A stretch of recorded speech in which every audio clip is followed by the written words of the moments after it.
such a wonderful, wonderful shepherd we have. His name is Jesus. ഞാൻ അവയ്ക്ക് നിത്യജീവൻ കൊടുക്കും, അവ ഒരു നാളും നശിക്കത്തില്ല. ഇതിന് പുറമെ വേറെ ആരെന്ത് പറഞ്ഞാലും നടക്കത്തില്ല.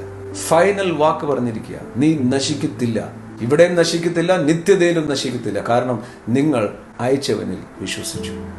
ആരും എന്റെ കയ്യിൽ നിന്നും അവയെ പിടിച്ചു കളയത്തില്ല. അവയെ എന്റെ കയ്യിൽ ഏൽപ്പിച്ച എന്റെ പിതാവ് എല്ലാവരിലും വലിയവൻ. പിതാവിന്റെ കയ്യിൽ നിന്നും പിരിച്ചു പറിപ്പാൻ ആർക്കും കഴിയില്ല. ഞാനും പിതാവും ഒന്നാ. ഉണ്ടാകട്ടെ എന്ന് പറഞ്ഞത് ഞങ്ങളാ. ആ ഞങ്ങളാ കൈ പിടിച്ചിരിക്കുന്നത്, നിത്യജീവൻ നൽകിയിരിക്കുന്നത്, നശിക്കത്തില്ല എന്ന് പറഞ്ഞിരിക്കുന്നത്. നിങ്ങൾ ഫലം കായ്ക്കും, ഫലം നിലനിൽക്കും എന്ന് പറഞ്ഞിരിക്കുന്നത്. എന്നിലൊന്ന് ആശ്രയിച്ച് എന്നിലൊന്ന് വസിക്കുക എന്ന് പറഞ്ഞാൽ എന്താ? ആ സാഹചര്യം, ആ സിറ്റുവേഷൻ നോക്കാതെ എൻ്റെ മുഴുവൻ കാര്യവും യേശു അങ്ങയുടെ കയ്യിലാണ്.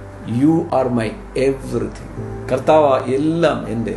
ഇന്ന് ആദ്യമായി കാണുന്നവരോടും പറയാം, ഇതുപോലെ നല്ലൊരു സഖി, ഇതുപോലെ നല്ലൊരു സ്നേഹിതൻ, വീരനാം ദൈവം, നിത്യപിതാവ് തന്റെ സ്നേഹത്തെ ക്രൂശിൽ തെളിയിച്ചു തന്നിട്ട് പറഞ്ഞു, ഞാൻ നിന്നെ സ്നേഹിക്കും.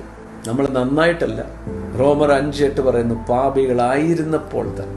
ഇന്ന് നിങ്ങൾ ഉദ്ദേശിക്കുന്ന ഏത് സാഹചര്യമാണോ അതിനേക്കാളും വലുതാ പിതാവ്. ഇന്ന് നിങ്ങൾ ഭാരപ്പെടുന്ന ആ വിഷയം, അതിനൊരു പേരുണ്ട്, അതിനെ മുകളില്ല യേശുവിൻ്റെ നാമം.